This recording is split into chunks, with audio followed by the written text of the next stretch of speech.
Il reste une réunion à court terme de la Banque Centrale Européenne, ça sera au mois de décembre. Les marchés attendent a priori une nouvelle hausse de taux de 75 points de base. Elle est quasi acquise, ça reste le scénario le plus probable ou vous ne savez pas encore? Je crois que rien n'est acquis et que nous avons dit clairement que nous prenions des décisions réunion par réunion en fonction des données économiques. Et je crois qu'il ne faut pas surinterpréter la décision d'hier. Encore une fois, nous avons fait ce qui était anticipé. À l'unanimité. Nous l'avons fait par large consensus. Mais il y a toujours un petit risque de surinterprétation. On scrute chaque mot, etc. Et il me semble qu'il y a peut-être deux risques de surinterprétation opposés. Donc je veux être clair ce matin.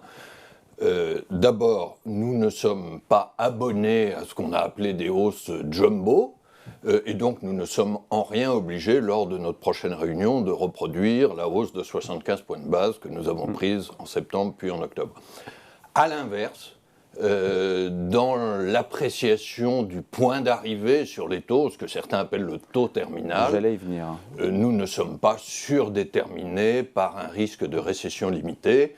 Notre boussole, c'est l'inflation. Voilà, je veux donner ces deux précisions clairement pour éviter les surinterprétations trop restrictives ou trop Ça veut dire que même s'il y a récession, colombes. Rien n'arrêtera la Banque Centrale Européenne dans sa décision d'aller vers une inflation à 2% d'ici 2-3 ans. Même s'il y a récession. Encore une fois, ce n'est pas une décision, c'est l'engagement que nous prenons. La volonté. Pourquoi ? La volonté. La volonté et la capacité. Pourquoi ? Parce que c'est notre mandat. C'est notre mandat.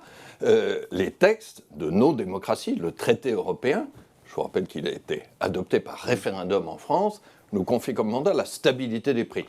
Et au-delà de ce mandat juridique, il y a aujourd'hui un souci politique et économique évident. Alors après, vous dites rien n'arrêtera. Non, on regarde la situation économique comme elle est. Qui se dégrade. On regarde. Qui se dégrade. Oui, mais les chiffres d'inflation à 9,9% sont beaucoup trop élevés. Et c'est très important, David Jaco, je crois qu'il ne faut pas opposer l'inflation et la croissance.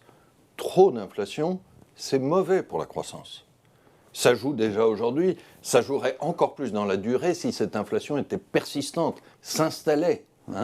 Et ça, je crois que c'est une expérience très forte, donc il faut mieux traiter l'inflation à temps, ce que nous faisons.